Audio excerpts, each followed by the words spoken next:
നമസ്കാരം. ഈ പരിപാടിയിലേക്ക് എല്ലാ സഹൃദയരായ സുഹൃത്തുക്കളെയും സ്വാഗതം ചെയ്യുന്നു. ഇന്നിവിടെ ഈ പരിപാടിയിൽ ശ്രീ എം എ ബേബിയെ ഞാൻ അവതരിപ്പിക്കുന്നത് ഒരു കഥാപാത്രമായിട്ടാണ്.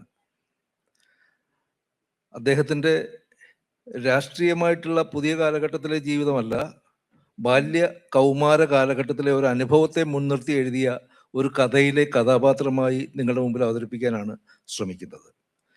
ആ കഥയുടെ പേര് ദൈവം നടന്ന വഴികൾ എന്നാണ്. എനിക്ക് നേരിട്ടറിവുള്ള ശ്രീ ബേബിയുടെ ബാല്യ കൗമാര അനുഭവങ്ങളിൽ നിന്ന് ഒരു സാഹചര്യത്തെ, ഒരു സിറ്റുവേഷനെ ഞാൻ മാറ്റിയെടുത്ത് ഒരു കഥ രൂപമായി വികസിപ്പിക്കുകയാണ് ഉണ്ടായത്.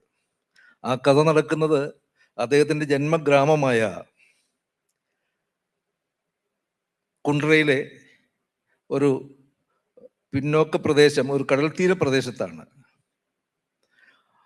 ആ കടലോര മേഖലയിലെ ജീവിതവുമായി ബന്ധപ്പെട്ട നിരീക്ഷണങ്ങൾ ആ കഥയിലുണ്ട്. അതിനോടൊപ്പം തന്നെ സ്വന്തം അമ്മയോടൊപ്പം പള്ളിയിൽ പോയിരുന്ന ബാലനായ ബേബിയുമുണ്ട്. ശ്രീ ബേബി 12 വയസ്സുവരെ അമ്മയോടൊപ്പം പള്ളിയിൽ മുടങ്ങാതെ പോകുന്ന ഒരു കുട്ടിയായിരുന്നു. ആ കുട്ടി ഒരു അൾത്താര ബാലനായും കുറെ കാലം പ്രവർത്തിച്ചിട്ടുണ്ടെന്നാണ് എനിക്ക് പറഞ്ഞു കേട്ട അറിവ്. ഇതൊക്കെയാണ് കഥയിലെ വസ്തുതകളായി വന്നതും അതിൻ്റെ ഭാവലോകത്തിലേക്ക് കടന്നു വന്നതുമായിട്ടുള്ള ഇൻഫർമേഷൻ, അല്ലെ കഥാതന്തു. ശ്രീ ബേബി ആ കഥ വായിച്ചിട്ടുണ്ട്. ഏറ്റവും ഒടുവിൽ ആ കഥ വായിച്ചു എന്നാണ് ഞാൻ മനസ്സിലാക്കുന്നത്. ആ കഥ വായിച്ചപ്പോൾ താങ്കൾക്ക് താങ്കളുടെ പഴയ കാലം ഒരിക്കൽ കൂടി ഓർമ്മ വരികയാണോ ഉണ്ടായത്, അതോ ആ പഴയ കാലം മറക്കാൻ ആഗ്രഹിക്കുകയാണോ? വളരെ നന്ദി. ഇത്തരത്തിൽ ഇനിയും പാത്രത്തിൽ ബാക്കി പറയാവുന്ന കഥകളെല്ലാം തോന്നി ഇനി ഉണ്ടാക്കി പറയണം. പെട്ടെന്നൊരു കഥ അമ്മയുടെ ഉള്ളിലേക്ക് എത്തുന്നില്ല. അതുകൊണ്ട് അമ്മ കുട്ടിയെ ജനാല തുറന്ന് ദൂരെയുള്ള കായൽപ്പരപ്പ് ചൂണ്ടിക്കാണിച്ചു കൊടുത്തു. ആ കായൽപ്പരപ്പിൽ കാക്കകൾ വട്ടമിടുന്നുണ്ട്. കാറ്റിട്ട് വളഞ്ഞുപോയ മണ്ടയില്ലാത്ത തെങ്ങുകളിൽ വന്നിരുന്ന് ക്ഷീണം തീർത്ത ശേഷം കാക്കകൾ വീണ്ടും കായലിന് മുകളിൽ വട്ടമിട്ടു. വേഗം തീർത്തു, അല്ലെങ്കിൽ കാക്ക പറന്നു തിന്നും. കുട്ടി കാക്കയിന്നു പോകോ എന്നാദ്യം കണ്ടു. കാക്ക അത് കണ്ടു കാണുകയില്ല.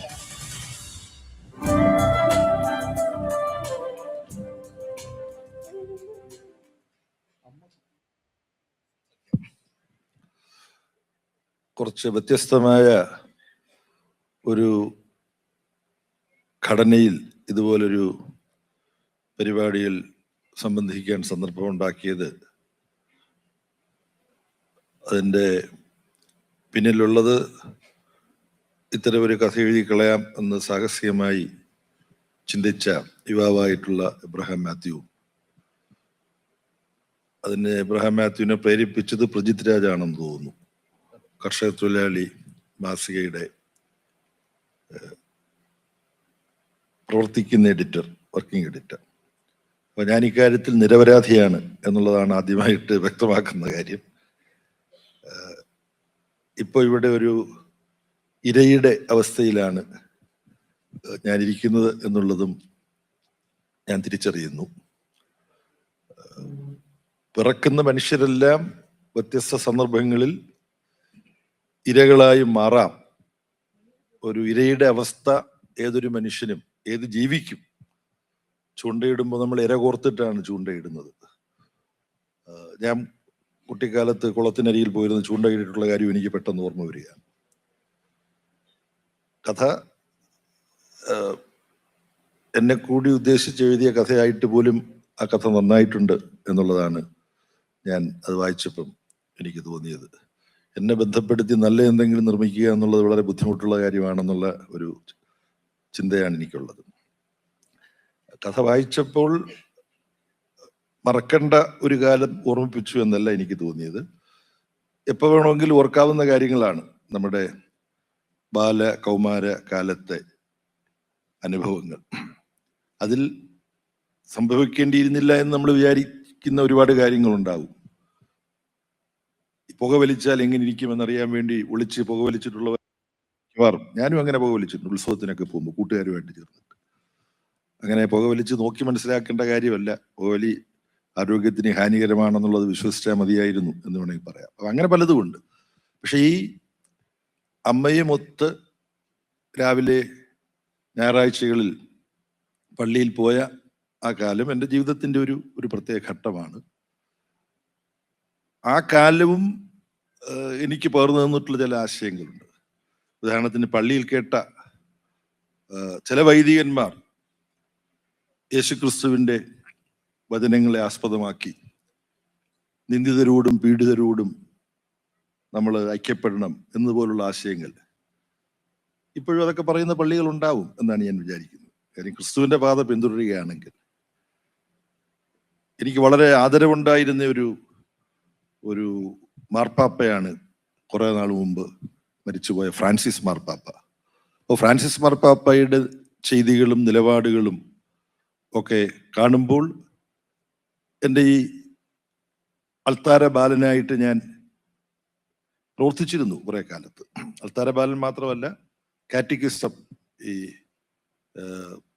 ബൈബിളിലെയും മറ്റും കാര്യങ്ങൾ പഠിക്കുകയും മറ്റുള്ളവരെ പഠിപ്പിക്കുകയും ചെയ്യുന്ന ഒരു ചുമതലയും അതിൻ്റെ ചില മത്സര പരീക്ഷകൾ എഴുതാനും ഞാൻ പോയിട്ടുണ്ട്. കൊല്ലത്ത് സെന്റ് അലോഷ്യസ് സ്കൂളിൽ വെച്ചിട്ടാണ് ആ മത്സര പരീക്ഷ നടന്നത്. അപ്പം അങ്ങനെ ഒരു ജീവിത കാലഘട്ടം ഉണ്ടായിരുന്നു. അതെൻ്റെ ജീവിതത്തിൻ്റെ ഒരു ഘട്ടമാണ്. അപ്പം അതെല്ലാം ഈ കഥ ഓർമ്മിപ്പിച്ചു. മറന്നു കിടന്ന ചില ജീവിതത്തിൻ്റെ ഭൂപ്രദേശങ്ങൾ അനാവരണം ചെയ്യപ്പെട്ടു എന്നർത്ഥത്തിൽ എബ്രഹാം മാത്യുവിനോടും പ്രജിത് രാജിനോടും എനിക്ക് നന്ദിയുണ്ട്. അതിനപ്പുറം ഇങ്ങനൊരു കഥാപാത്രമാകാൻ തക്ക എന്തെങ്കിലും എനിക്കുണ്ട് എന്ന് യാതൊരു തെറ്റിദ്ധാരണയും ഇല്ല. എങ്കിൽ പോലും എൻ്റെ പഴയ കുറേ ഓർമ്മകൾ അതിലേക്ക് തിരികെ പോകാൻ എനിക്ക് ഒരു അവസരം തന്നതിന് ഞാൻ രണ്ടുപേരോടും, തൊഴിലാളി മാസികയോടും, കർഷകത്തൊഴിലാളി മാസികയ്ക്ക് ഇങ്ങനൊരു കെടുതി ഉണ്ടാകേണ്ടിയിരുന്നു എന്നുള്ളത് എനിക്ക് അറിഞ്ഞുകൂടാ. പക്ഷെ എല്ലാവരോടും ഞാൻ നന്ദി പറയുകയാണ്. അപ്പം അത് ഓർക്കാനിടയായി എന്നുള്ളത് നല്ലൊരു കാര്യമായിട്ട് തന്നെയാണ് ഞാൻ കരുതുന്നത്. കർഷക തൊഴിലാളി മാസികയ്ക്ക് വേണ്ടി പ്രജിത് രാജ് എന്നോട് ഈ നിർദ്ദേശം വെച്ചപ്പോൾ സഖാവിനെ കുറിച്ച് എഴുതാൻ വേണ്ടിയല്ല, എന്നോടൊപ്പമുള്ള അനുഭവങ്ങളുള്ള ആരെയെങ്കിലും ഇത് ഇത്തരത്തിൽ ഒരു കഥയിലേക്ക് സംക്രമിപ്പിക്കാമോ എന്ന് ചോദിക്കുകയും ബേബി സഖാവിൻ്റെ പേര് അദ്ദേഹം സജസ്റ്റ് ചെയ്യുകയാണ് ഉണ്ടായത്. എൻ്റെ ചോദ്യം, അന്ന് താങ്കളുടെ ഉള്ളിൽ പള്ളിയും ക്രൈസ്തവ ദർശനവും ഒക്കെ നിറഞ്ഞിരുന്നു. എന്നാൽ ഒരു കൗമാരകാലത്തിന് ശേഷം താങ്കൾ അത് കുടഞ്ഞു കളയുകയും യുക്തിവാദ ചിന്തകളിലേക്ക് ആകൃഷ്ടനാകുകയും ചെയ്തു. ആ പരിണാമം എങ്ങനെയായിരുന്നു? വീട്ടിലെ അമ്മയായിരുന്നല്ലോ താങ്കളെ പള്ളിയിലേക്ക് കൊണ്ടുപോയിക്കൊണ്ടിരുന്നത്. ഈ യുക്തിവാദിയായ ബേബിയെ അമ്മ എങ്ങനെയാണ് കണ്ടത്?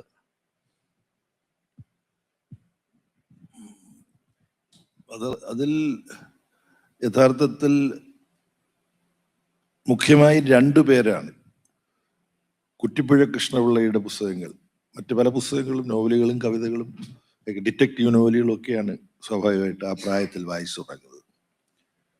അപ്പോൾ മുട്ടത്തോർക്കിയുടെ പാടാത്ത പൈങ്കിളി ഉദാഹരണത്തിന് അന്ന് വലിയ ആവശ്യത്തോട് വായിച്ചത്. അപ്പം അങ്ങനെ പുസ്തകങ്ങൾ വായിക്കുന്ന കൂട്ടത്തിൽ വൈജ്ഞാനിക ഗ്രന്ഥങ്ങളിലേക്കും കയ്യെത്തി. പ്രാക്കുളം ഫ്രണ്ട്സ് ക്ലബിൽ നിന്നാണ് ഞാൻ ആ പുസ്തകം എടുത്ത് വായിച്ചത്. അപ്പോൾ രണ്ട് പുസ്തകങ്ങൾ, കുറ്റിപ്പുഴ കൃഷ്ണപിള്ളയുടെ മാനസോല്ലാസം, മറ്റൊന്ന് MC ജോസഫിന്റെ യുക്തിപ്രകാശം. അപ്പം അതിനുശേഷം വേറെ ബെർട്രൻഡ് റസ്സലിന്റെ പരിഭാഷകൾ, ഇംഗർസോളിന്റെ രചനകളുടെ. യുക്തിവാദിയായി കഴിഞ്ഞാൽ പിന്നെ ഇതെല്ലാം വായിക്കേണ്ടി വരുമല്ലോ. ഇടമറുക് പബ്ലിക്കേഷൻസ് ഒക്കെ ഉണ്ടല്ലോ, അവരുടെ ഇതെല്ലാം സ്ഥിരമായി വായിക്കുന്ന ഒരാളായി. അപ്പോൾ MC ജോസഫിൻ്റെയും അത് കുറ്റിപ്പുഴ കൃഷ്ണപിള്ളയുടെയും വാദമുഖങ്ങളാണ് എൻ്റെ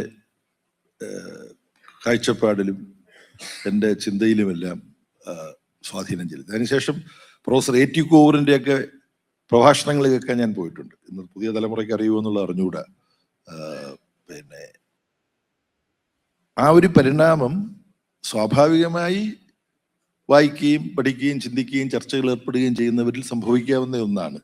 പക്ഷെ അതിൽ പിന്നീട് ഞാൻ മനസ്സിലാക്കിയ കാര്യം, പിന്നീടാണ് പി ഗോവിന്ദപിള്ള ഒരു യുക്തിവാദി സമ്മേളനത്തിൽ, എറണാകുളം ടൗൺ ഹാളിൽ നടന്ന യുക്തിവാദി സംഘത്തിന്റെ സംസ്ഥാന സമ്മേളനത്തിൽ പങ്കെടുക്കുമ്പോൾ PG അവിടെ നടത്തിയിട്ടുള്ളൊരു പ്രഭാഷണമാണ് ഈ യുക്തിവാദത്തിൽ നിന്നും മുന്നോട്ട് പോകേണ്ടതുണ്ട്, മാർസത്തിലേക്ക് ഞാൻ ജ്ഞാനസ്നാനം ചെയ്യപ്പെട്ടത് എന്ന് വേണമെങ്കിൽ പറയാം, പി ഗോവിന്ദപിള്ളയിലാണ്. അമ്മയുമായി ബന്ധപ്പെട്ട് ചോദിച്ചപ്പോൾ ചില സന്ദർഭങ്ങളിൽ ഞാൻ മുമ്പ് പറഞ്ഞ് കേട്ടിട്ടുള്ളവരുണ്ടാകും, ഒരു വ്യക്തിക്ക് എങ്ങനെ വലിയൊരു ജനാധിപത്യവാദിയാകാൻ പറ്റും. അമ്മ ജനാധിപത്യത്തെക്കുറിച്ച് വല്ലതും വായിച്ചിട്ടുണ്ടെന്ന് എനിക്ക് അറിഞ്ഞുകൂടാ. അമ്മ ദൈവവിശ്വാസിയായിരിക്കുമ്പോൾ തന്നെ യുക്തിവാദി സമ്മേളനത്തിന് പോകാൻ എനിക്ക് വണ്ടിക്കൂലിയില്ല, പൈസ ഇല്ലല്ലോ, വിദ്യാർത്ഥിയാണല്ലോ എന്ന്. അമ്മയോട് ഞാനിത് പറയുന്നു, മകനെ നീ അതിന് പോകാൻ പാടില്ലെന്ന് എന്നോട് പറഞ്ഞില്ല. അയലത്ത് വീട്ടിൽ പോയി കടം വാങ്ങിച്ചുകൊണ്ട് വന്ന് ഈ സമ്മേളനത്തിൽ പോകാനുള്ള പൈസ എനിക്ക് തരികയാണ് ചെയ്തത്. അപ്പോൾ സ്വന്തം വിശ്വാസത്തിൽ ഉറച്ചു നിൽക്കുമ്പോൾ തന്നെ തൻ്റെ മകൻ്റെയോ അല്ലെങ്കിൽ അപരൻ എന്ന് പറയുന്ന മറ്റൊരാളിൻ്റെയോ വിശ്വാസ പ്രമാണങ്ങളെ ആദരിക്കാവുന്നതാണ്. അത് പിന്നീടാണ് ഞാൻ, അന്നേരം എനിക്ക് അത് അതിൻ്റെ മൂല്യം മനസ്സിലായില്ല, സത്യം പറയുകയാണ്. അമ്മ ഈ പൈസ എനിക്ക്, അമ്മയ്ക്ക് വിശ്വാസമില്ലാത്തൊരു കാര്യത്തിന് സമ്മേളനത്തിൽ പോകാൻ വേണ്ടി തന്നല്ലോ എന്നൊന്നും അന്ന് ഞാൻ പിന്നീട് ആലോചിച്ചപ്പോഴാണ് എന്ത് വലിയൊരു ജീവിതത്തിലൂടെ എന്ത് വലിയൊരു മൂല്യമാണ് ഇത് തിരിഞ്ഞു നോക്കുമ്പോൾ അമ്മ എന്നെ പഠിപ്പിച്ചത്. അപ്പൊ അമ്മ ഇത് അംഗീകരിച്ചു എന്ന് പറഞ്ഞുകൂടാ, പക്ഷെ പാടില്ലെന്ന് പറഞ്ഞ് എന്നെ വിലക്കിയില്ല എന്നുള്ളതാണ്. അമ്മയുടെ ആ ഒരു സങ്കല്പത്തിനൊത്ത്, അമ്മയുടെ വിശ്വാസ സങ്കല്പത്തിനൊത്ത് ആ മകൻ വളരാതിരുന്നത് നന്നായോ? യഥാർത്ഥത്തിൽ അത് അമ്മയിൽ നിന്ന് മാറി നടക്കാനല്ലേ താങ്കൾ ശ്രമിച്ചത്? അതൊരു ഉത്തരവാദിത്വക്കുറവല്ലേ? താങ്കളുടെ മാനസിക വളർച്ചയുടെ ഭാഗമാണ്, ഞാൻ സമ്മതിക്കുന്നു. മറ്റൊരു കാര്യം, ഈ വിശ്വാസിയായിരിക്കെ തന്നെ ഒരു കമ്മ്യൂണിസ്റ്റായി വളരാൻ താങ്കൾക്ക് സാധിക്കുമായിരുന്നോ? ഇപ്പോൾ ഏറ്റവും വലിയ ക്രിസ്തു വിശ്വാസിയായിരുന്നു ടോൾസ്റ്റോയ്.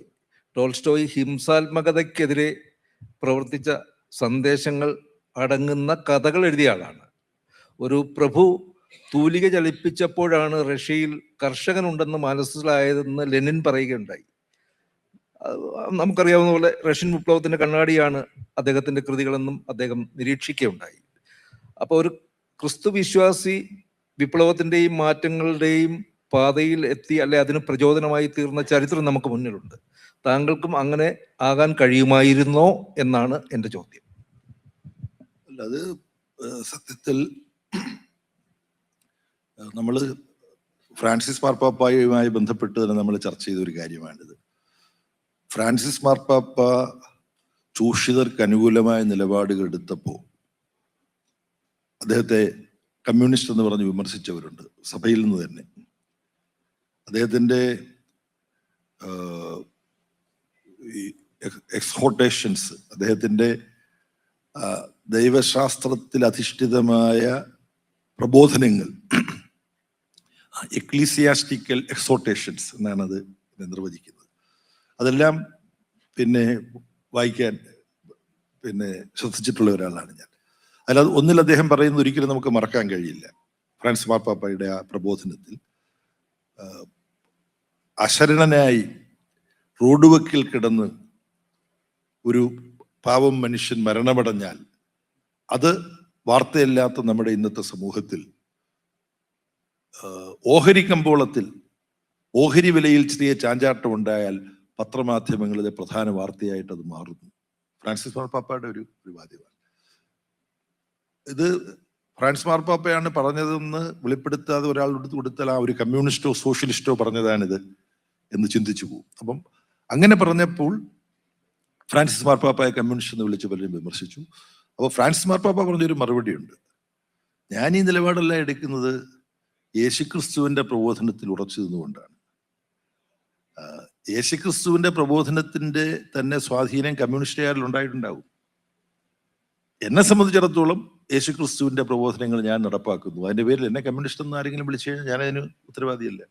അങ്ങനെ വിളിക്കുന്നവർ ഒരുപക്ഷെ യേശുക്രിസ്തു ഇത്തരം പ്രബോധനങ്ങൾ നടത്തിയിരുന്നു എന്ന് മനസ്സിലാക്കാത്തവരാവും എന്നെ കമ്മ്യൂണിസ്റ്റ് എന്ന് വിളിക്കുന്നത് ഈ നിലപാടുകൊണ്ട്. അപ്പം ബ്രഹ്മാത്യുവിന്റെ ചോദ്യം എന്ന് പറഞ്ഞാൽ അമ്മയുടെ ക്രിസ്തു മതത്തിലുള്ള വിശ്വാസത്തിൽ നിന്നും ഞാൻ മാറി കമ്മ്യൂണിസ്റ്റ് പ്രസ്ഥാനവുമായി ബന്ധപ്പെട്ടത് അമ്മയ്ക്ക് വേദന ഉണ്ടാക്കിയിട്ടുണ്ടാകുമോ, അതിനെക്കുറിച്ച് ഞാൻ ആലോചിച്ചിട്ടുണ്ടോ എന്നുള്ളതാണ്. അതിനെക്കുറിച്ച് ഞാൻ ആലോചിച്ചിട്ടുള്ളപ്പം എനിക്ക് തോന്നിയത് അമ്മ ഒരുപക്ഷെ ഇതിനെക്കുറിച്ച് ആലോചിച്ച് ഫ്രാൻസിസ് മാർപ്പാപ്പ പറഞ്ഞതുപോലുള്ള എന്തെങ്കിലും നിഗമനങ്ങളിൽ എത്തിയിട്ടുണ്ടാവാം. എനിക്കറിഞ്ഞുകൂടാ, ഞങ്ങൾ തമ്മിൽ സംസാരിച്ചിട്ടില്ല. പക്ഷെ ഞാൻ കാണിച്ച വലിയൊരു മഠയത്തരം പറയാം. യുക്തിവാദിയായതിനു ശേഷം സാധാരണ യുക്തിവാദികളെല്ലാം ചെയ്യാറുള്ള ഒരു കാര്യം ഞാനും ചെയ്തു. അമ്മയെ യുക്തിവാദ വാദങ്ങൾ അവതരിപ്പിച്ച് ദൈവവിശ്വാസത്തിൽ നിന്നും മതവിശ്വാസത്തിൽ നിന്നും ഒക്കെ മാറ്റാൻ പറ്റുമെന്ന് ഞാനൊരു ശ്രമം നടത്തുന്നു. അത് യഥാർത്ഥത്തിൽ യുക്തിപരമല്ലാത്തൊരു സമീപനമായിട്ടാണ് ഞാൻ കാണുന്നത്. യുക്തിവാദികളുടെ ഒരു അന്ധവിശ്വാസമായിട്ട് ഞാൻ കാണുന്നതാണ് ഈ യുക്തിവാദം ചെയ്താൽ ആളുകളെ പൂർണ്ണമായി മാറ്റിയെടുക്കാം.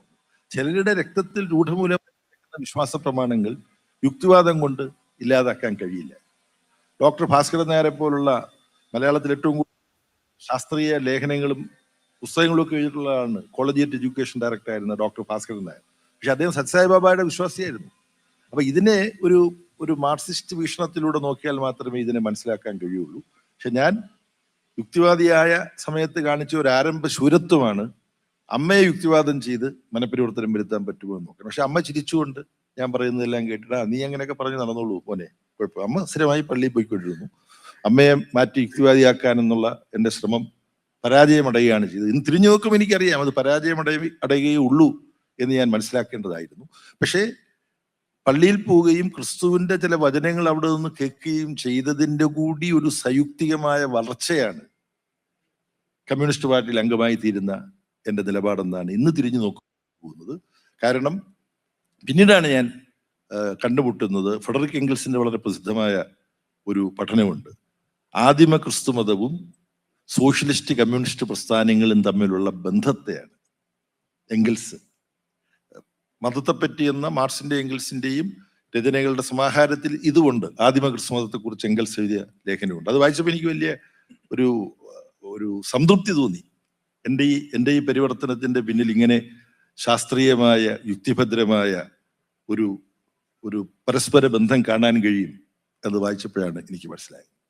ഈ ക്രൈസ്തവ ദർശനത്തിന്റെ ഒരു സാധ്യത അത് പ്രത്യാശയുടെ ദർശനമാണ് എന്ന് പറയാറുണ്ട്. കമ്മ്യൂണിസവും മാർക്സിസവും മനുഷ്യന് പ്രത്യാശ പ്രദാനം ചെയ്യുന്നു. ആ ഒരു തലത്തിൽ താങ്കൾ ഒരു സാമ്യം, ഒരു വിദൂരമായ സാമ്യം അതിൽ കാണുന്നുണ്ടോ? അത് ഈ ക്രിസ്തുമതത്തിൽ മാത്രമല്ല, ഇപ്പോ സംഘടിത മതങ്ങളായി രൂപമെടുത്തിട്ടുള്ള മതവിശ്വാസ പ്രമാണങ്ങളെല്ലാം ആ മതവിശ്വാസ പ്രമാണങ്ങൾ രൂപം കൊള്ളുന്ന കാലത്ത്, ഓരോ മതവിശ്വാസത്തിൻ്റെയും ആദിമകാലത്ത് അത് മനുഷ്യമോചനം സംബന്ധിച്ച അന്വേഷണങ്ങളുടെ ആവിഷ്കാരങ്ങളായിരുന്നു. ഇപ്പൊ മുഹമ്മദ് നബിയുടെ ദർശനത്തിൽ ഇതുപോലെ തന്നെ കാണാൻ കഴിയും. ഭക്ഷണം കഴിക്കുന്നതിന് മുമ്പ് ആരെങ്കിലും വിശന്നിരിക്കുന്നുണ്ടോ എന്ന് ഉറക്കെ വിളിച്ചു ചോദിച്ച് വിശന്നിരിക്കുന്ന ആരെങ്കിലും ഉണ്ടെന്നറിഞ്ഞാൽ അവരുമായി പങ്കുവെച്ചിട്ടേ നിങ്ങൾ ഭക്ഷണം കഴിക്കാൻ പാടുള്ളൂ എന്നുണ്ട്. അത് ആചരിക്കപ്പെടാറുണ്ട്. 5 അപ്പം കൊണ്ട് 5000 പേരെ തീറ്റിച്ചു എന്നെല്ലാമുള്ള ക്രിസ്തുമതവുമായി ബന്ധപ്പെട്ട, ക്രിസ്തുവിന്റെ ജീവിതവുമായി ബന്ധപ്പെട്ട കഥയിലും ഇതുമായിട്ട് സാമ്യം കാണാൻ കഴിയും. ഇതുപോലെ ഒരുപാട് ഉദാഹരണങ്ങൾ, പഠനങ്ങൾ ഇതൊക്കെ നടന്നിട്ടുണ്ട്. അപ്പം വ്യത്യസ്ത മതവിശ്വാസങ്ങളുടെ പശ്ചാത്തലം, അതിൻ്റെ ചരിത്രപരമായ പരിണാമങ്ങൾ എങ്ങനെ സംഭവിച്ചു, ഇതെല്ലാം ഗൗരവമായി പഠിക്കുമ്പോഴും സമത്വപൂർണമായ ഒരു സമൂഹത്തെ സംബന്ധിച്ച സങ്കല്പങ്ങൾ വ്യത്യസ്ത ഘട്ടങ്ങളിൽ ഈ പല മതങ്ങളിലും ഉണ്ടായിരുന്നു എന്നുള്ളത് കാണാൻ കഴിയും. അത് ക്രിസ്തുമതത്തിൽ വളരെ പ്രകടമായിട്ട് ഉണ്ട്. ഒട്ടകത്തിന് സൂചിക്കുഴിയിലൂടെ കടക്കാൻ പറ്റുമെങ്കിൽ മാത്രമേ ഒരു സമ്പന്നന് സ്വർഗരാജ്യത്ത് പോകാൻ പറ്റുള്ളൂ. അങ്ങനെയുള്ള ഒരുപാട് ഗിരിപ്രഭാഷണത്തിൽ മുന്നോട്ട് വെക്കുന്നുള്ള ധാർമ്മിക മൂല്യങ്ങൾ മഹാത്മാഗാന്ധിയെ പ്രചോദിപ്പിച്ചതാണ്. അപ്പൊ എൻ്റെ എളിയ അഭിപ്രായത്തിൽ എല്ലാ പ്രാചീന ദർശനങ്ങളെയും വിമർശനപരമായി സമീപിച്ചാൽ, സൂക്ഷ്മമായിട്ട് സമീപിച്ചാൽ, അവിടെയെല്ലാം മനുഷ്യ തുല്യത, മനുഷ്യന്റെ സാഹോദര്യം, മനുഷ്യന്റെ സമത്വം ഇത് സംബന്ധിച്ചിട്ടുള്ള ആശയങ്ങൾ കാണാൻ കഴിയും. നമ്മുടെ ശ്രീനാരായണ ഗുരുവിനൊക്കെ മുമ്പ് കണ്ണാടി പ്രതിഷ്ഠ നടത്തിയ ഒരാളുണ്ട്, അയ്യാ വൈകുണ്ഠ സ്വാമികൾ. ഇവിടുന്ന് പോയാൽ ഒരു 1.5 മണിക്കൂർ യാത്ര ചെയ്താൽ സ്വാമിത്തോപ്പ്, മാർത്താണ്ഡത്തിനടുത്ത് സ്വാമിത്തോപ്പ്, ഇപ്പൊ തമിഴ്നാട്ടിലാണത്. പണ്ട് തിരുവിതാംകൂറിന്റെ ഭാഗമായിരുന്നു. മാർക്സും എംഗൽസും ലീഗ് ഓഫ് ദ ജസ്റ്റ് എന്ന് പറയുന്ന ഒരു പുരോഗമന സംഘടനയിൽ ചേരുന്നതിന് മുമ്പ്, നീതിമാന്മാരുടെ ലീഗ് എന്നാണ് ഈ ലീഗ് ഓഫ് ദ ജസ്റ്റിന്റെ പരിപാടി. അതിന് മുമ്പ് ഈ അയ്യാ വൈകുണ്ഠ സ്വാമികൾ സമത്വ സമാജം സ്ഥാപിച്ചിരുന്നു. പന്തിഭോജനം അദ്ദേഹം നടത്തിയിരുന്നു. അതിനകത്ത് അതിശയിക്കേണ്ട കാര്യമില്ലെന്ന് ഞാൻ പറയാറുണ്ട്. കാര്യം മാർക്സിനേക്കാളും 9 വയസ്സ് മൂത്തയാളാണ് ഈ അയ്യാ വൈകുണ്ഠസ്വാമി. കാൾ മാർക്സ് ജനിച്ചത് 1818 അയ്യാ വൈകുണ്ഠസ്വാമി ജനിച്ചത് 1809 9 വർഷം മാർക്സിനേക്കാളും മൂത്ത ആളാണ്. അപ്പം ഇത് വ്യത്യസ്ത മതവിശ്വാസങ്ങളുടെ ആരംഭകാലത്ത് മാത്രമല്ല, സാമൂഹ്യ പരിഷ്കർത്താക്കളുടെ സംഭാവനകളിലും അവരുടെ കാഴ്ചപ്പാടുകളിലും ഒക്കെ ഇത്തരത്തിലുള്ള സമത്വത്തിനും തുല്യതയ്ക്കും ഒക്കെ അടിസ്ഥാനമിടുന്ന ആശയങ്ങൾ നമുക്ക് കാണാൻ കഴിയും. അതുകൊണ്ട് ക്രിസ്തുമതത്തിന്റെ മൂല്യങ്ങളിൽ ചെറിയ പരിശീലനം എനിക്ക് കിട്ടിയത് കമ്മ്യൂണിസ്റ്റ് പാർട്ടിയുടെ ഒരു പ്രവർത്തകനായി വളരുന്നതിന് എനിക്ക് പശ്ചാത്തലം ഒരുക്കിയെന്ന് വേണമെങ്കിലും കരുതാവുന്നതാണ്. താങ്കളുടെ കലാ സമീപനത്തെയും ആസ്വാദന രീതിയെയും നിരീക്ഷിക്കുമ്പോൾ താങ്കൾ ഒരു ശുദ്ധ കലാവാദിയാണ് എന്ന് എനിക്ക് തോന്നാറുണ്ട്. MD രാമനാഥനെ ഇഷ്ടപ്പെടുകയും ഗുലാം അലിയെ ആരാധിക്കുകയും മെസ്സി ആകാൻ കഴിഞ്ഞെങ്കിൽ എന്ന് സ്വപ്നം കാണുകയും ഒക്കെ ചെയ്യുന്ന ഒരു MA ബേബി ഉണ്ട്. ഈ പറഞ്ഞ ആളുകളൊന്നും തന്നെ ഏതെങ്കിലും ഒരു പ്രത്യയശാസ്ത്രത്തിൻ്റെ പ്രതീകങ്ങളോ ഏതെങ്കിലും രാഷ്ട്രീയ പാർട്ടികൾ അല്ലെ രാഷ്ട്രീയ തത്വസംഹിതയുടെ പ്രചാരകരോ അല്ല. അപ്പോൾ എൻ്റെ ചോദ്യം, ഒരു കലാകാരന് രാഷ്ട്രീയ പ്രതിബദ്ധത ആവേണ്ട കാര്യമുണ്ടോ എന്നുള്ളതാണ്. ഒന്നാമതായി മാനുഷികമായ മൂല്യങ്ങൾ, ഇതിലെല്ലാം ഏതൊരു മനുഷ്യരും, മനുഷ്യരെ നല്ലവരും മോശക്കാരും എന്ന് വേർതിരിക്കുന്നതിനോട് എനിക്ക് വലിയ യോജിപ്പില്ല. കാര്യം നല്ലവരെന്ന് കഴിയുന്ന എല്ലാ മനുഷ്യരിലും കുറച്ച് മോശം കാര്യം ഉണ്ടാവും. മോശക്കാരെന്ന് നമ്മൾ മുദ്രയിടിക്കുന്ന എല്ലാവരിലും കുറച്ചെങ്കിലും നന്മയുണ്ടാവും. താങ്കളുടെ ഏറ്റവും മോശപ്പെട്ട കാര്യം എന്താണ്? എൻ്റെ ഏറ്റവും മോശപ്പെട്ട കാര്യം എന്താണെന്ന് ചോദിച്ചു കഴിഞ്ഞാൽ, പല മേഖലകളിൽ താല്പര്യം കാണിക്കാൻ ശ്രമിക്കുന്നതിനിടയിൽ ഏതെങ്കിലും ഒരു മേഖലയിൽ വളരെ ശ്രദ്ധ കേന്ദ്രീകരിച്ച് അതിൽ അവഗാഹം നേടാൻ, അതിൽ ഫോക്കസ് ചെയ്യാൻ ഞാൻ ശ്രമിച്ചിട്ടില്ല. അങ്ങനെ ആലോചിക്കുമെങ്കിൽ ഏത് മേഖലയായിരിക്കും താങ്കൾ തിരഞ്ഞെടുക്കുക? അങ്ങനെ ആലോചിച്ചിരുന്നെങ്കിൽ എനിക്കത് പറയാൻ പറ്റുമായിരുന്നു. ഇതുവരെ ആലോചിച്ചിട്ടില്ല. അതുകൊണ്ട് ഇനി ആലോചിച്ചാൽ മാത്രമേ അത് പറയാൻ പറ്റുള്ളൂ. അങ്ങനെ ജീവിതത്തിന്റെ ഏതെങ്കിലും ഒരു ഘട്ടത്തിൽ ഇത്തരം ഒരു ആലോചന താങ്കളുടെ ഉണ്ടാകട്ടെ എന്ന് ഞാൻ ആശംസിക്കുന്നു. അതുപോലെ തന്നെ താങ്കളൊരു അഭിമുഖത്തിൽ പറഞ്ഞ ഒരു കാര്യം ഞാനിപ്പോൾ ഓർക്കുകയാണ്.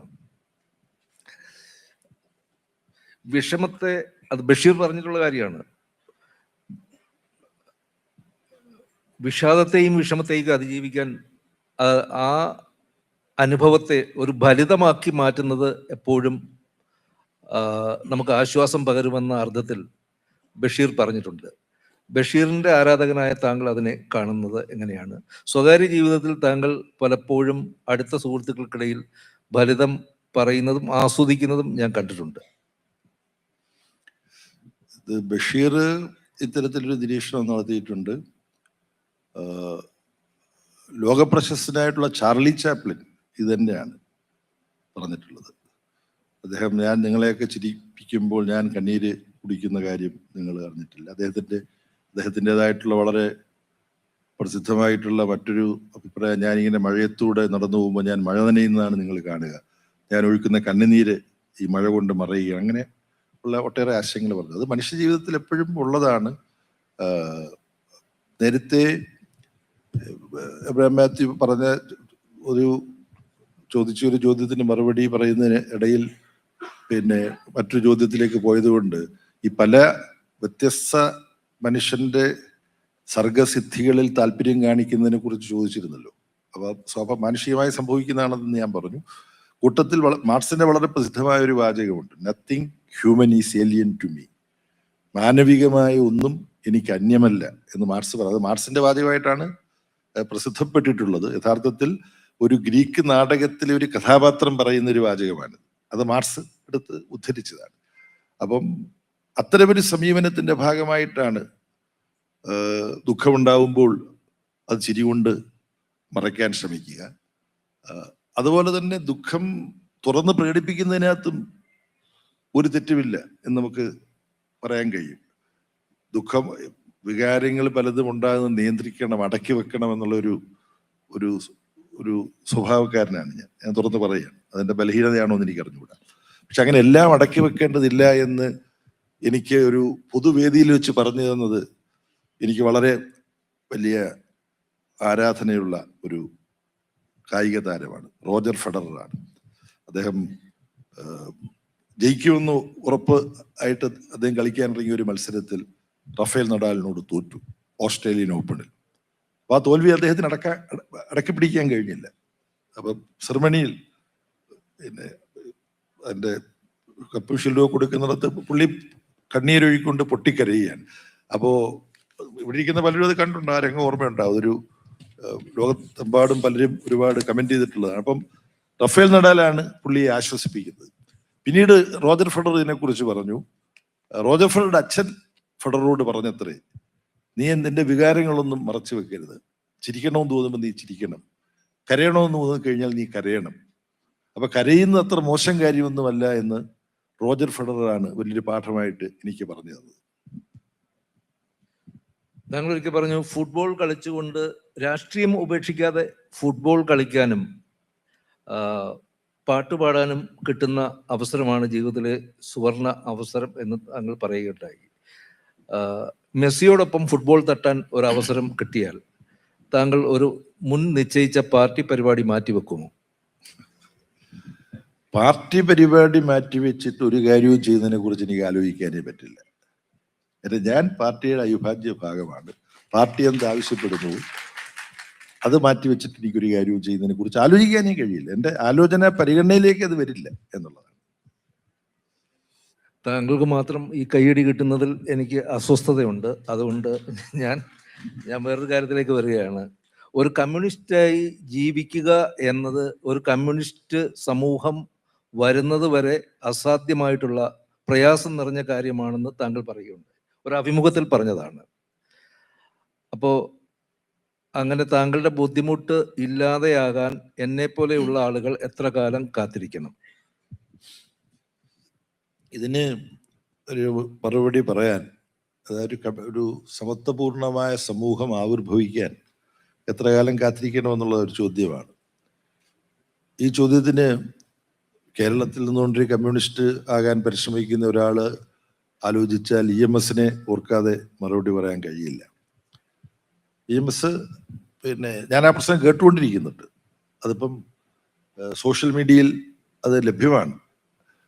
അതിൽ അദ്ദേഹം പറയുന്നത് സമത്വപൂർണമായിട്ട് സമൂഹം വരിക തന്നെ ചെയ്യും. അതിന്റെ കാരണങ്ങൾ അദ്ദേഹം വിശദീകരിക്കുന്നില്ല. കാരണം EMS എല്ലാം പലപ്പോഴും പറഞ്ഞിട്ടുള്ളതാണ്. കാര്യം നമ്മൾ ആലോചിച്ചാൽ സമത്വപൂർണമായിട്ട് സമൂഹമല്ലേ ഏറ്റവും നീതിപൂർവകമായൊരു സമൂഹം. സമത്വം ആർക്കാണ് നിഷേധിക്കാൻ കഴിയുക? അത് യാന്ത്രികമായിട്ട് സാധ്യമല്ല സമത്വപൂർണമായൊരു സമൂഹം ഉണ്ടാക്കാൻ. പക്ഷെ നമ്മൾ മാനുഷിക മൂല്യങ്ങൾ ഉൾക്കൊണ്ടുകൊണ്ട് ചിന്തിച്ചു കഴിഞ്ഞാൽ, ഇപ്പൊ നമ്മൾ രണ്ടുപേരും ഇവിടെ ഇരിക്കുമ്പോൾ നമ്മൾ തമ്മിലൊരു തുല്യതയുണ്ട്. ചോദിക്കാനും മറുപടി പറയാനും ഒരേ തലത്തിൽ നിന്നുകൊണ്ടാണ് നമ്മൾ സംസാരിക്കുന്നത്. ഒരാൾ മുകളിൽ ഒരാൾ താഴെയല്ല. നമ്മൾ പരസ്പരം നമ്മുടെ വ്യക്തിത്വത്തെ ആദരിക്കണം. അങ്ങനെ ഒരു സമൂഹമാണ് സമത്വപൂർണമായ പ്രകൃതി വിഭവങ്ങൾ തുല്യമായിട്ട് എല്ലാവർക്കും അവകാശപ്പെട്ടതാണ്. ഇത്രയും വായു എൻ്റെതാണ്, നിങ്ങൾക്ക് ഇത്ര കുറച്ച് വായു മാത്രമേ ഉള്ളൂ നമ്മൾ പറയുമോ? പറയില്ലല്ലോ. അപ്പൊ പ്രകൃതി വിഭവങ്ങൾ, ആ പ്രകൃതി വിഭവങ്ങൾ ഉപയോഗിച്ചുകൊണ്ട് നമ്മൾ സമൂഹത്തിൽ ഉൽപ്പാദിപ്പിക്കുന്ന മൂല്യങ്ങൾ, സമ്പത്ത്, അതെല്ലാ മനുഷ്യരും തുല്യമായിട്ട് അനുഭവിക്കണമെന്ന് പറയുന്ന ഏറ്റവും നീതിപൂർവ്വം ന്യായമായിട്ടുള്ള കാര്യം. അപ്പൊ അങ്ങനൊരു സമൂഹം ഉണ്ടാകാതിരിക്കാൻ പറ്റില്ല. അങ്ങനൊരു സമൂഹം പണ്ടുണ്ടായിരുന്നു. Primitive society, primitive communist society എന്നൊക്കെ പറയും. വൈലോപ്പിള്ളി അതിനെ കുറിച്ച് എഴുതിയിട്ടുണ്ട്. പല വേഷത്തിലും പല ഭാഷയിലും എല്ലാം ജീവിക്കുന്നവർ തുല്യരായിട്ട് ജീവിച്ചൊരു കാലം ഉണ്ടായിരുന്നു. പല ദേശത്ത് പല വേഷത്തിൽ പല ഭാഷയിൽ നമ്മൾ കഥിപ്പു പാരിതിലാദിയിൽ ഉദയം കൊണ്ട് പുലിഞ്ഞൊരു പൊന്നോണത്തിൻ ചരിതം. അതെനിക്ക് പെട്ടെന്ന് ഞാൻ സ്തംഭിച്ചു, എനിക്കിത് ഓർമ്മയില്ലേ, ഓർത്തെടുക്കാൻ പറ്റി. അപ്പൊ ഓണപ്പാട്ടുകാരെന്നതിനകത്ത് വൈലോപ്പള്ളി പറയുന്നുണ്ട്. അപ്പം പിന്നെ നമ്മുടെ ലൂയി മോർഗന്റെ 1877 പുറത്തു വന്ന പുസ്തകം ഏൻഷ്യൻ സൊസൈറ്റി, അതിനകത്ത് ഇതേ ആശയമുണ്ട്. സ്ത്രീയും പുരുഷനും തുല്യരായിട്ട് ജീവിച്ചൊരു കാലം ഉണ്ടായിരുന്നു. അതുകൊണ്ട് ഭാവിയിലും അങ്ങനെ ഒരു കാലം ഉണ്ടാവും. അതെന്നാണ് ആ സോഷ്യലിസ്റ്റ് കാലം ഉണ്ടാകുന്നത്? മറുപടിയായിട്ട് EMS പറഞ്ഞു, എന്റെ ജീവിതകാലത്ത് ഒരു പക്ഷേ അത് ഉണ്ടായില്ല എന്ന് വരും. കേട്ടുകൊണ്ടിരിക്കുന്ന ചെറുപ്പക്കാരായ നിങ്ങളുടെ ജീവിതകാലത്തും ചിലപ്പോൾ അതുണ്ടായില്ലെന്ന് വരും. എന്നാൽ അവരുടെ മക്കളുടെ കാലത്ത് അങ്ങനെ സമത്വപൂർണമായ ഒരു സമൂഹം ലോകത്ത് ആവിർഭവിക്കുക തന്നെ ചെയ്യും എന്നൊരു ശുഭാപ്തി വിശ്വാസം EMS പങ്കുവെച്ചത് ഞാൻ എബ്രഹാം മാത്യുവിനോടും ഈ സദസ്സിനോടും ഓർമ്മിപ്പിക്കുകയാണ്, അറിയിക്കുകയാണ്. താങ്കൾ ഒരു വിപ്ലവത്തെ ആണ് ഉദ്ദേശിക്കുന്നത് എന്നെനിക്ക് മനസ്സിലായി. അപ്പോൾ അതിനെക്കുറിച്ച് പറയുമ്പോൾ കേട്ടിട്ടുണ്ട്, ഒരു വിപ്ലവത്തിന് ചൊരിയുന്ന രക്തത്തെക്കാൾ കൂടുതൽ ആ വിപ്ലവത്തിൻ്റെ സദ്ഫലങ്ങളായ കാര്യങ്ങൾ നിലനിർത്താൻ വേണ്ടിയും ചൊരിയപ്പെടേണ്ടി വരും എന്ന് പറയാറുണ്ട്. ചൈനയിലെ സാംസ്കാരിക വിപ്ലവത്തിൻ്റെയും സ്റ്റാലിൻ കാലഘട്ടത്തെയും ഒക്കെ അനുസ്മരിച്ചുകൊണ്ടാണ് പലരും ഇങ്ങനെ നിരീക്ഷിച്ചിട്ടുള്ളത്. അത്തരം നിരീക്ഷണങ്ങളെ താങ്കൾ എങ്ങനെയാണ് നേരിടുന്നത്? ചരിത്രത്തിൻ്റെ സങ്കീർണമായ സഞ്ചാരത്തിൽ നമുക്ക് അംഗീകരിക്കാൻ കഴിയുന്നതും അംഗീകരിക്കാൻ കഴിയാത്തതുമായ പലതും സംഭവിച്ചിട്ടുണ്ടാവും.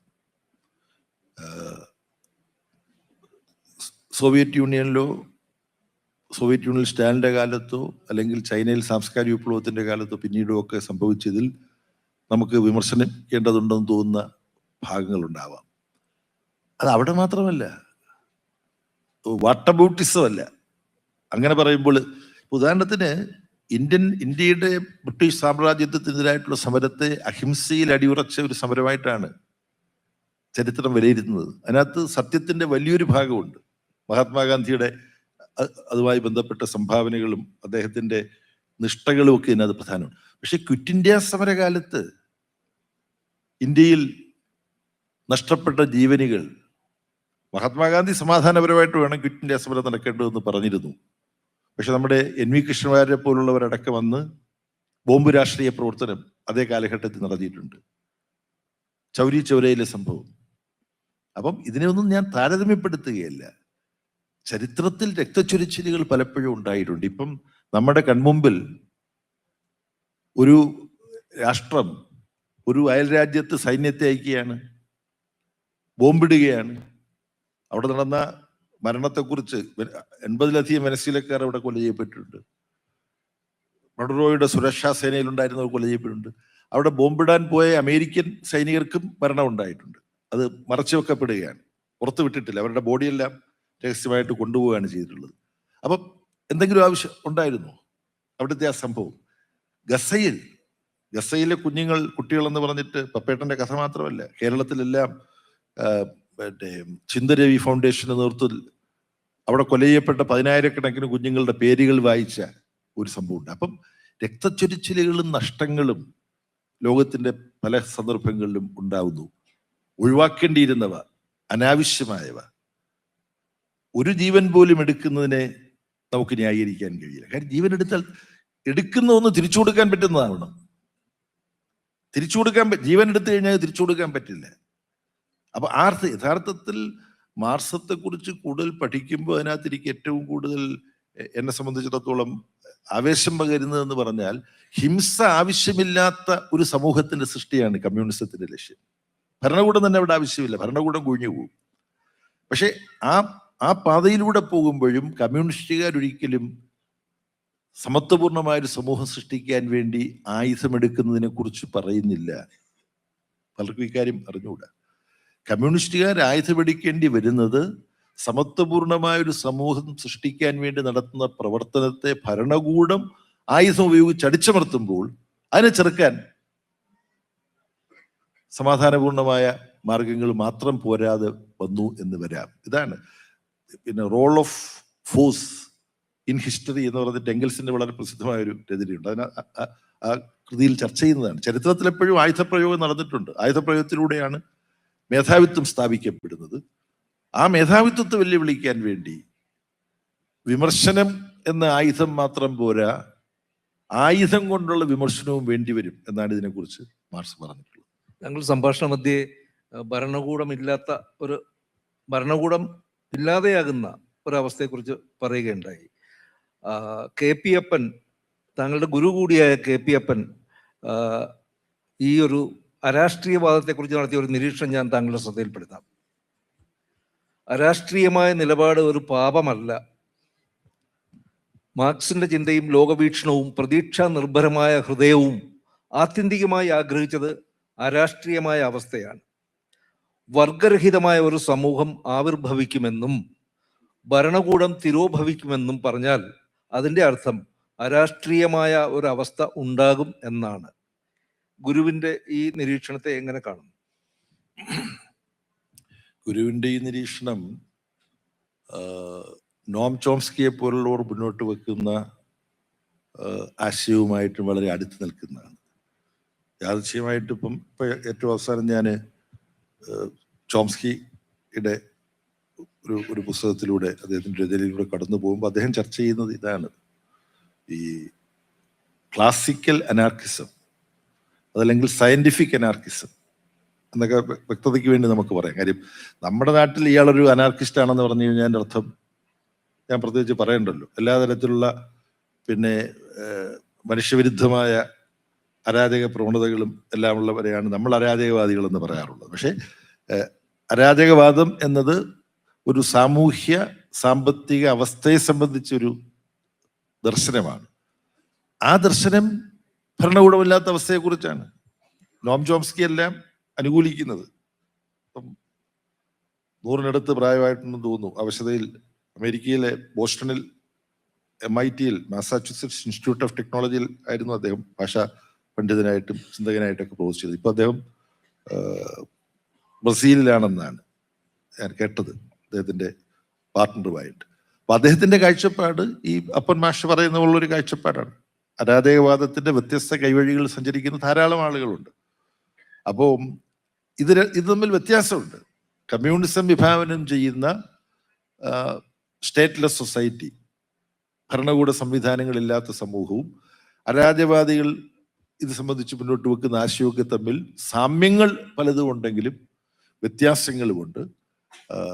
അപ്പൻ മാഷെ സംബന്ധിച്ചിടത്തോളം ഏതെങ്കിലും ഒരു രാഷ്ട്രീയ പ്രത്യയശാസ്ത്രത്തിന്റെ ഒപ്പം നിൽക്കുക എന്ന് പറയുന്നത് ഒരു പ്രത്യയശാസ്ത്ര ബോധത്തിന്റെ ഒരു അടിമയാവുക അദ്ദേഹത്തിന്റെ കാഴ്ചപ്പാടിൽ.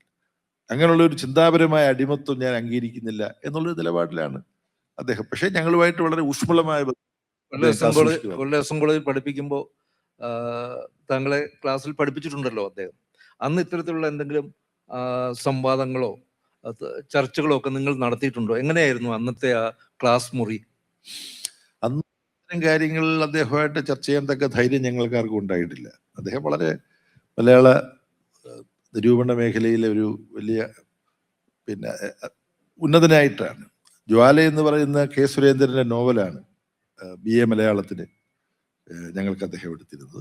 അപ്പൊ അദ്ദേഹത്തിന്റെ ക്ലാസ് കേൾക്കാൻ ഞങ്ങളുടെ ക്ലാസ്സിലുള്ളവർ മാത്രമല്ല മറ്റു ക്ലാസ്സിൽ നിന്നുള്ള കുട്ടികളും അപ്പൻ മാഷ് എന്താ പറയുന്നത് കേൾക്കാൻ വരുമായിരുന്നു. വലിയ വാത്സല്യത്തോടു കൂടിയാണ് ഞങ്ങളെല്ലാം അദ്ദേഹം കണ്ടിരുന്നത്. ഞാൻ കോളേജ് യൂണിയന്റെ ആർട്സ് ക്ലബ്ബ് സെക്രട്ടറി ആയിരിക്കുമ്പോൾ മാഗസിനിൽ അച്ചടിക്കാൻ വേണ്ടിയിട്ടുള്ള റിപ്പോർട്ട്, ആർട്സ് ക്ലബ്ബ് സെക്രട്ടറി റിപ്പോർട്ടുണ്ട്, അത് എഴുതി കഴിഞ്ഞിട്ട് ഞാൻ മാഷിൻ്റെ അടുത്ത് കൊണ്ട് കൊടുക്കുകയാണ്. അപ്പോൾ അപ്പൻ മാഷെ പോലുള്ള ഒരാളുടെ അടുത്ത് ഇങ്ങനെ ഒരെണ്ണം എഴുതി അഭിപ്രായം ചോദിക്കാൻ പോകുന്നത് തന്നെ സാഹസികതയാണ്. സാറിന്റെ സമയത്തിന്മേൽ അങ്ങനെ കടന്നു കയറാൻ പറ്റുമോ? പുള്ളി വളരെ അത് മുഴുവൻ വായിച്ചിട്ട് തിരുത്താൻ ഒരുപാടുണ്ടായിരുന്നിരിക്കും. പക്ഷേ എന്നോടുള്ള വാത്സല്യം കൊണ്ടും എന്നെ നിരാശപ്പെടുത്തണ്ട എന്ന് കരുതിയിട്ടും ആവണം എന്ന് ഞാൻ ഊഹിക്കുന്നു. അദ്ദേഹം ഒറ്റ വാക്ക് മാത്രമേ മാറ്റിയുള്ളൂ. ഒരുപാട് കടുത്ത വെല്ലുവിളികൾ നേരിട്ടുകൊണ്ടാണ് ഈ കോളേജ് യൂണിയൻ പ്രവർത്തിച്ചത് എന്നുള്ളത്, കടുത്ത വെല്ലുവിളി എന്നുള്ളത് മാറ്റി കൂറ്റൻ വെല്ലുവിളി എന്ന് എനിക്കിപ്പോഴും ഓർമ്മയുണ്ട്. കൂറ്റൻ, അതൊരു കൂറ്റൻ ഇടപെടലാണ് അദ്ദേഹം നടത്തിയത്, ഒറ്റ വാക്ക് മാറ്റിക്കൊണ്ട്. ഇങ്ങനെയൊക്കെ വാക്കുകളുണ്ട്. അപ്പം ഇത്തരത്തിലുള്ള രാഷ്ട്രീയവും പ്രത്യയശാസ്ത്രവുമായ കാര്യങ്ങൾ, കടുത്ത വെല്ലുവിളികൾ എന്നൊക്കെ ഇപ്പൊ പ്രസംഗിക്കുക എഴുതുകയും ചെയ്യുമ്പം അപ്പം മാഷിനെ ഓർമ്മ വരുമോ? ഓർമ്മ വരും. കൂറ്റൻ എന്ന് എഴുതുമ്പോഴൊക്കെ മാഷ് ഓർമ്മ വരും. അപ്പം ചോദ്യത്തിന്റെ മറുപടി എന്ന് പറഞ്ഞാൽ ഇത്തരം കാര്യങ്ങൾ, താത്വികമായ കാര്യങ്ങളോ അദ്ദേഹം എന്തുകൊണ്ട് ഇടതുപക്ഷത്തെ എതിർക്കുന്നു എന്നുള്ളതോ ഒന്നും അദ്ദേഹത്തോട് സംസാരിക്കാനുള്ള ധൈര്യം അന്നുണ്ടായിരുന്നിട്ടില്ല. ഈ എം.എൻ. വിജയൻ മാഷ് ഒരു നിരീക്ഷണം നടത്തുകയുണ്ടായി. രാഷ്ട്രീയത്തിൽ ഒരാൾ സ്വീകരിക്കുന്ന ഘടന കുടുംബഘടനയുടെ വിസ്താരമാണ്, എക്സ്റ്റൻഷനാണ് എന്ന് പറയുകയുണ്ടായി. താങ്കളുടെ കുടുംബജീവിതവും പൊതുജീവിതവും ഈ നിരീക്ഷണത്തിലൂടെ വിശദീകരിക്കാമോ? വിജയൻ മാഷിന്റെ ആ നിരീക്ഷണം വളരെ സാധുവായ ഒരു നിരീക്ഷണമാണ്. അതിൽ ഏറ്റവും പ്രധാനപ്പെട്ട ഭാഗം എന്ന് പറഞ്ഞാൽ നമ്മുടേതൊരു പുരുഷാധിപത്യ സമൂഹമാണെന്നുള്ളതാണ്. സമൂഹത്തിൽ ഈ പുരുഷാധിപത്യ പ്രവണതകൾ നമ്മൾ എമ്പാടും കാണുന്നുണ്ട്. പുരുഷാധിപത്യ പ്രവണതകൾ തിരുത്തേണ്ടതാണ്, തടയേണ്ടതാണ്, അതിനെതിരെ പൊരുതേണ്ടതാണ് എന്നൊക്കെ പറയുമ്പോഴും നമ്മുടെ സമൂഹത്തിന്റെ ഇന്നത്തെ സ്വഭാവം കൊണ്ട് നമ്മുടെ ഒരു ഫ്യൂഡലിസത്തിന്റെ വലിയ സ്വാധീനമുള്ള ഒരു സമൂഹമാണ് ഇന്ത്യയും കേരളം പോലും. അപ്പം കുടുംബത്തിലും വീട്ടിൽ ചെന്ന് കഴിഞ്ഞാൽ വീട്ടിൽ ജോലി ചെയ്തിട്ട് വരുന്ന സ്ത്രീ, ഇപ്പൊ എബ്രഹാം മാത്യുവിന്റെ ജീവിത പങ്കാളി കോളേജിലെ പ്രൊഫസറാണ്. പക്ഷെ കോളേജിൽ പോയി കുട്ടികളെ പഠിപ്പിച്ചിട്ട് വരുന്ന അവര് തന്നെ വേണം എബ്രഹാം മാത്യു വീട്ടിൽ ചെല്ലുമ്പോൾ ചായ ഇട്ട് തരാൻ. ചായ കുടിച്ചു കഴിഞ്ഞാൽ പാത്രം പോലും കഴുകി വെക്കില്ലല്ലോ. ഇല്ല. അതാണ് വിജയമാഷ് പറഞ്ഞ, അതാണ് സമൂഹത്തിൽ പുരുഷാധിപത്യമാണ്. വീട്ടിൽ വന്നാൽ പുരുഷൻ യജമാനനും സ്ത്രീ കൂലിവേലക്കാരിയും എന്നുള്ള. ഭർത്താവ് ഒരു ചായ ആസ്വദിക്കുന്നതിൽ അവർ സായുജ്യം കാണുകയാണെങ്കിൽ അതിന് സഖാവിന് എന്താണ് പ്രശ്നം? ഇത്തരത്തിലുള്ള ഒരുപാട് ന്യായീകരണങ്ങൾ ഈ മേധാവിത്വ മനോഭാവമുള്ള പുരുഷാധിപത്യ പ്രവണത ഉള്ള ഒരു പറയാറുണ്ട്. എന്നെ സംബന്ധിച്ചിടത്തോളം എന്താണ് സ്ഥിതി എന്നുള്ളതാണ് ചോദ്യത്തിന്റെ ഒരു ഭാഗം. അവിടെ സ്വയംവിമർശനപരമായി കുറ്റബോധത്തോടു കൂടി മാത്രമേ ആ ചോദ്യത്തിന് എനിക്ക് മറുപടി പറയാൻ പറ്റുള്ളൂ. ഇതിനകത്ത് മാറ്റം വരുത്തണം. അതിനുവേണ്ടി ചില കാര്യങ്ങൾ ഞാൻ ചെയ്യാറുണ്ട്. എൻ്റെ പാത്രം ഇപ്പൊ ഒരു ഉച്ചയ്ക്ക് ഭക്ഷണം കഴിച്ചിട്ട് തിരക്കിട്ട് ഭക്ഷണം കഴിച്ചിട്ടും ഞാൻ കഴുകി വെച്ചിട്ടാണ് വരുന്നത്. അങ്ങനെ ചെറിയ ജോലികൾ പറ്റി ആവശ്യപ്പെടുമ്പോൾ പലപ്പോഴും അതുകൊണ്ടാണ് ഞാൻ അവിടെ വരുമ്പോൾ ഭക്ഷണം കഴിക്കാൻ നിൽക്കാതെ ഒഴിഞ്ഞു മാറുന്നത്. സഖാവ് പാത്രം കഴുകുമ്പോൾ എനിക്കും അത് ചെയ്യേണ്ടി വരും എന്നുള്ള ഒരു അപ്പം ബാധ്യത. വറുക്കാനായിട്ടുള്ള മത്തി തിരിച്ചിടുക, അത് പോയിട്ട് ഓഫ് ചെയ്യാൻ, ഇതൊക്കെ പറ്റി എന്നോട് സ്വാതന്ത്ര്യത്തോട് പറയും, ഞാനത് ചെയ്യും. വീട്ടിൽ വരുന്ന ചില സഹാക്കൾ ഇത് കേട്ടിട്ട് എന്താ ഇത് പിന്നെ ബേബിയോട് ഇങ്ങനെയൊക്കെ പറ്റി പറയുന്ന എന്ന അടിസ്ഥാനത്തിലാണ് ചിന്തിക്കുന്നവർ ചോദിച്ചിട്ടുണ്ട്. പറ്റിയ ഗുണദോഷിച്ചിട്ടുള്ളവരുണ്ട്, ഇങ്ങനൊന്നും പറയരുത്, പാർട്ടിയുടെ ഒരു പ്രധാനപ്പെട്ട ആളാണെന്നൊക്കെ പറയാൻ. അങ്ങനല്ല, വീട്ടിൽ പൂർണ്ണമായ സ്വാതന്ത്ര്യമുണ്ട് അങ്ങോട്ടും ഇങ്ങോട്ടും വിമർശിക്കാനും ചെയ്യാനും. പക്ഷേ വീട്ടിലെ കാണാപ്പണികൾ പൂർണ്ണമായ തോതിൽ പങ്കുവെച്ച് എനിക്ക് ചെയ്യാൻ കഴിയുന്നു. പക്ഷെ അങ്ങനെ ചെയ്യുന്ന ഒരുപാട് കമ്മ്യൂണിസ്റ്റുകാരുണ്ട്. സുനിൽ പി ഇളയിടം അത്തരത്തിലുള്ള ഒരാളാണ്, എടുത്തു പറയാം. അങ്ങനെ ഒരു കുറെ സഹാക്കളുണ്ട്.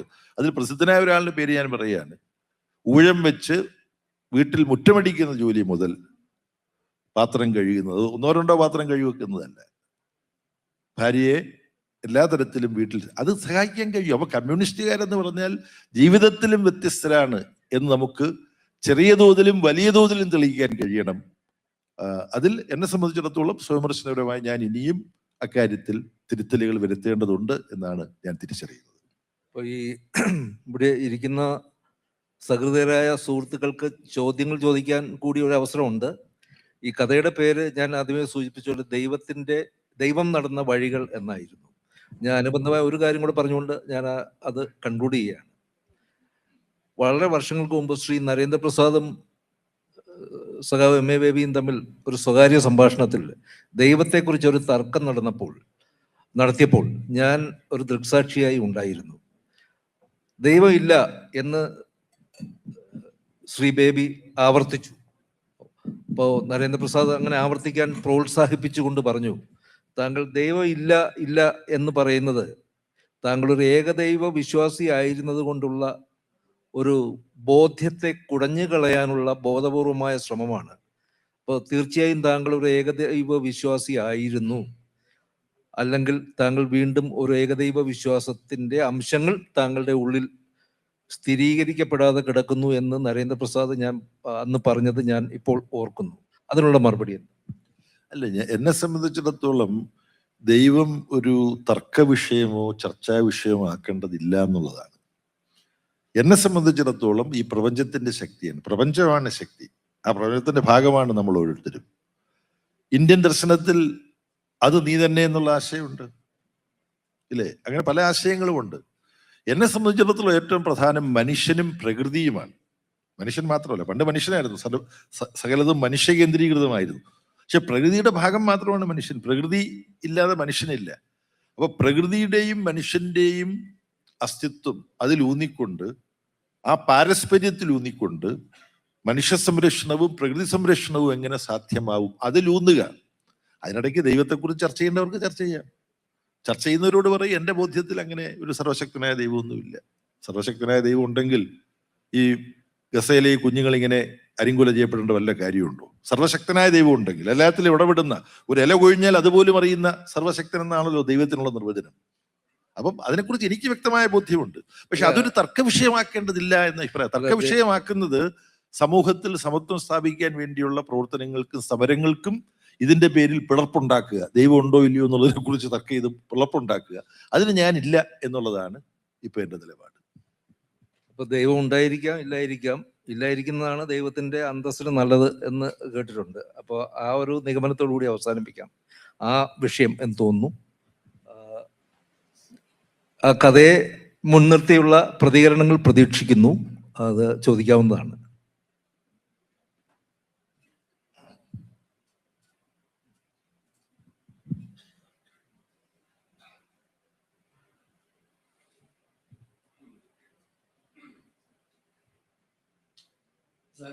ദൈവം നടന്ന വഴി എന്നാണ് നമ്മൾ ഈ കൃതിയുടെ പേര് പറഞ്ഞതായിരുന്നത്.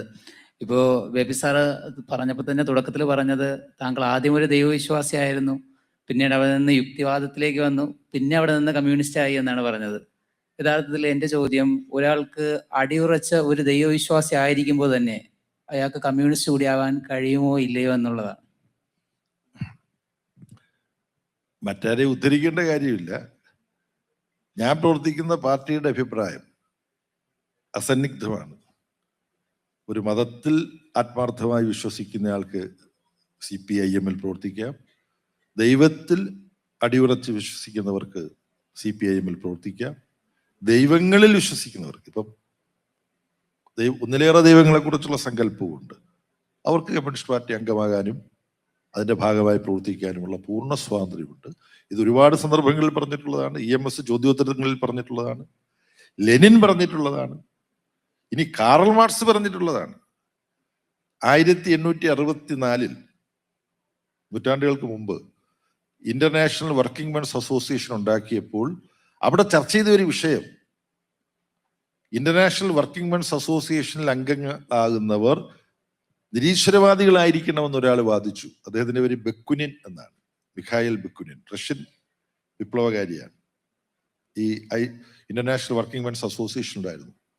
മാർക്സും എംഗൽസും പറഞ്ഞു, തൊഴിലാളികളുടെ താല്പര്യം സംരക്ഷിക്കാൻ വേണ്ടി പ്രവർത്തിക്കാൻ ആരൊക്കെ തയ്യാറാവുന്നു, അവർ ദൈവവിശ്വാസിയാണോ അല്ലയോ എന്നുള്ള തരംതിരിവൊന്നും കൂടാതെ തൊഴിലാളി താല്പര്യം സംരക്ഷിക്കാൻ വേണ്ടി പ്രവർത്തിക്കാൻ തയ്യാറാവുന്ന ആർക്കും ഇന്റർനാഷണൽ വർക്കിംഗ് മെൻസ് അസോസിയേഷനിൽ അംഗങ്ങളാകാം.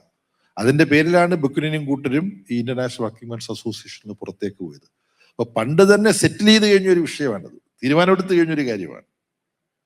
അപ്പൊ അതുകൊണ്ട് യാതൊരു തടസ്സവുമില്ല. ലെനിനോട് ഇതുപോലെ തന്നെ ചോദിച്ചിട്ടുണ്ട്, റഷ്യൻ ഓർത്തഡോക്സ് സഭയിൽപ്പെട്ട ഒരു പുരോഹിതന് സോഷ്യൽ ഡെമോക്രാറ്റിക് ലേബർ പാർട്ടിയിൽ അംഗമാകാമോ? അങ്ങനെ ചോദ്യം. ഈ സോഷ്യൽ ഡെമോക്രാറ്റിക് ലേബർ പാർട്ടി എന്നാണ് ബോൾഷെവിക് പാർട്ടിയായി പരിണമിക്കുന്നതിന് മുമ്പ് കമ്മ്യൂണിസ്റ്റ് പാർട്ടിയുടെ പേര്. ലെനിൻ പറഞ്ഞു, റഷ്യൻ സാഹചര്യത്തിൽ അതിനുള്ള സാധ്യതകൾ, അങ്ങനെ പുരോഹിതന്മാർ വരുമോ എന്നുള്ളത് അറിഞ്ഞുകൂടാ, അങ്ങനെ വന്നാൽ അവർക്ക് അംഗമാകുന്നതിന് ഒരു തടസ്സവും ഇല്ല എന്നാണ് ലെനിൻ തന്നെ പറഞ്ഞിട്ടുള്ളത്.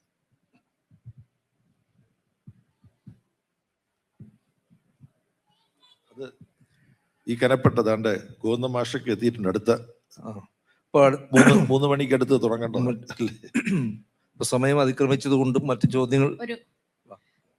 എബ്രഹാം മാത്യു സാറിന്റെ കഥ വായിച്ചപ്പോൾ ആദ്യം തോന്നിയ ഒരു കാര്യം, അത് ഒരു പക്ഷേ ഏതെങ്കിലും ഒരു ജീവചരിത്രത്തിൽ ഒരു അധ്യായം ആകാമായിരുന്ന ഒരു ഭാഗം ഭയങ്കര കണ്ടൻസ്ഡ് ആയിട്ട്, എന്ന് വെച്ചാൽ പല വരികളും കവിത പോലെയാണ് ഫീൽ ചെയ്തത്. അപ്പൊ ആദ്യം നിർത്തിയ വരികൾ വേറെ അർത്ഥങ്ങളിലേക്ക് വായിക്കാവുന്ന രീതിയിലുള്ള ഒരു ഘടന ആ കഥയ്ക്ക് ഫീൽ ചെയ്തു. വായിച്ചപ്പോൾ തോന്നിയ ഒരു കാര്യം ബേബി സഖാവിനോടായിട്ടാണ്, അതിലെപ്പോഴും ഒരു സന്ദേഹിയായ ബാലനെ എനിക്ക് കാണാൻ കഴിഞ്ഞിരുന്നു.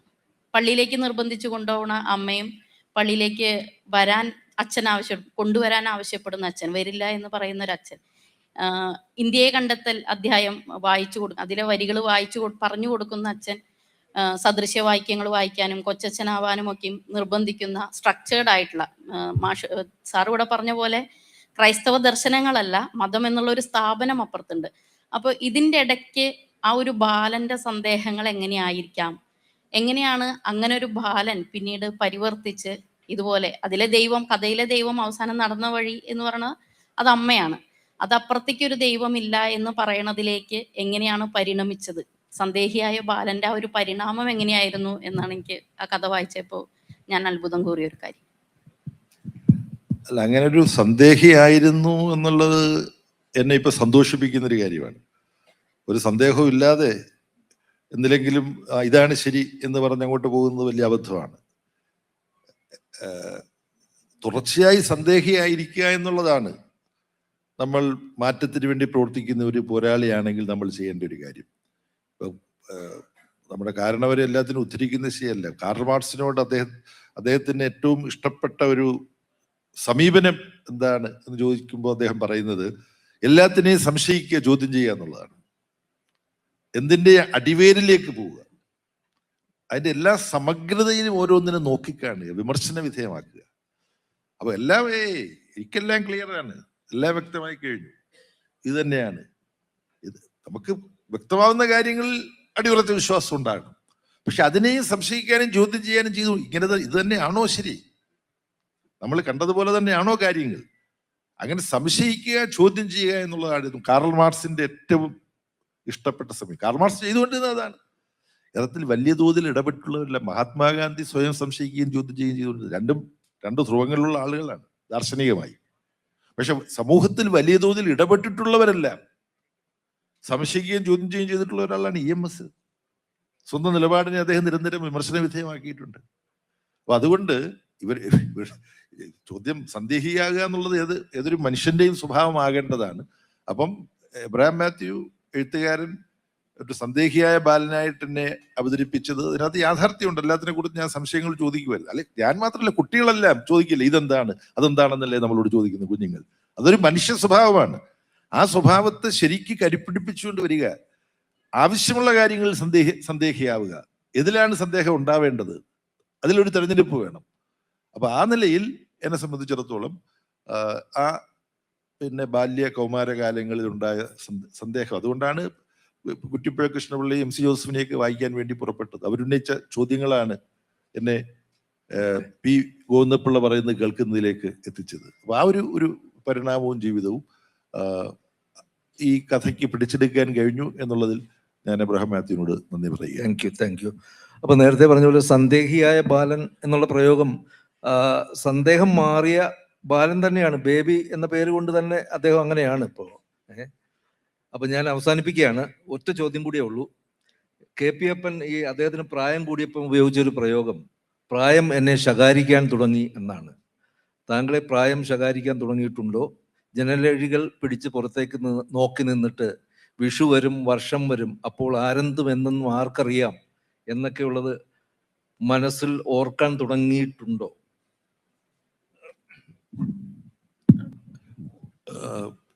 ഞാനിപ്പോൾ ശകാരത്തിനൊന്നും വിധേയനാവുന്നില്ല.